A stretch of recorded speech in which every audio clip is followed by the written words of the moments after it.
الرحيم، والصلاة والسلام على أشرف المرسلين. اسمها الناصري، رئيسة جمعية عطاء بلا حدود إقليم بركان.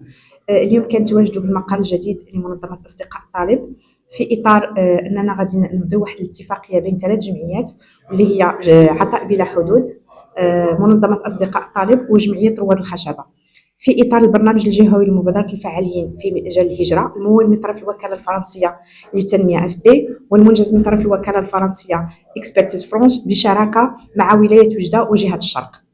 هاد الاتفاقية هذه اللي غادي نشتغلوا عليها في إطار هذا المشروع هذا اللي سبق لي وذكرته، واللي هو المشروع اللي استفدت به جمعية عطاء بلا حدود، تحسين ظروف عيش المهاجرين بإقليم بركان. صراحة سبقنا واشتغلنا احنا ك3 جمعيات، كنا كنشتغلوا في واحد المجموعة من الأنشطة.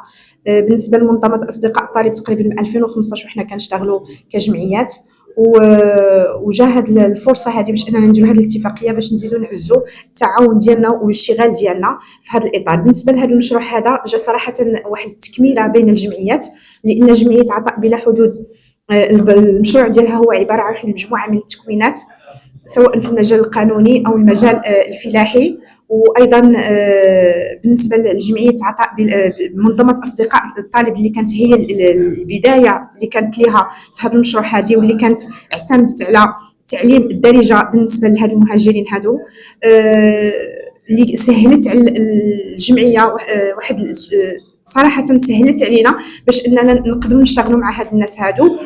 وايضا جات جمعيه رواد الخشبه اللي حاولت باش انها تشتغل في المجال الفني. دونك كنشوف هاد 3 الجمعيات حاولوا ان كل جمعيه كتكمل المشروع للجمعيه الاخرى. نتمنى هذه الاتفاقيه ان شاء الله ما تكونش اول اتفاقيه، ان يكونوا مجموعه من الاتفاقيات سواء مع هذه الجمعيات هادو او مع جمعيات اخرى في مختلف المشاريع ان شاء الله، باش نزيدوا بهذا الاقليم القدام، وخصوصا في مجال الهجره اللي اول مره كتشتغل عليه جمعيه عطاء بلا حدود، واللي الحمد لله لحد الساعه هناك واحد النجاح في هذا المشروع، طبعا بفضل هاد الجمعيات اللي سبق لي ذكرتهم، وخصوصا منظمه اصدقاء الطالب اللي كانوا صراحه كانوا متابعيننا، كانوا كيرشدونا في هذا المشروع ديالنا بحكم انهم كانوا سابقيننا في التجربه. دونك كنشكرهم بهذا المنبر جزيل الشكر، وكنشكر ايضا رواد الخشبه وعلى راسهم السي عيسى الشلفي وسي مراد تهامي. شكرا لجميع الشركاء وشكرا لكم ايضا.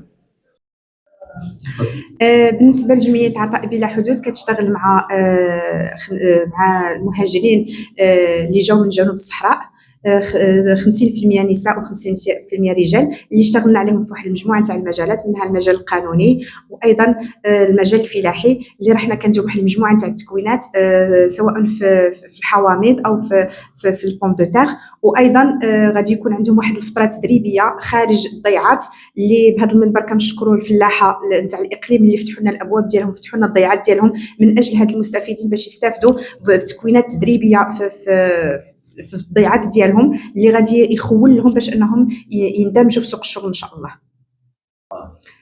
وهذا كله كتسعى الجمعيه باش انه يكون واحد الادماج اجتماعي لهاد المستفيدين هادو، او هاد الاخوان ديالنا اللي جاونا من جنوب الصحراء ومقيمين هنا عندنا في مدينه بركان، اللي كنرحبوا بهم وباش اننا نحسوهم انهم في بلدهم الثاني ان شاء الله، وان يكون عندهم واحد السهوله في التعامل وفي البحث عن العمل.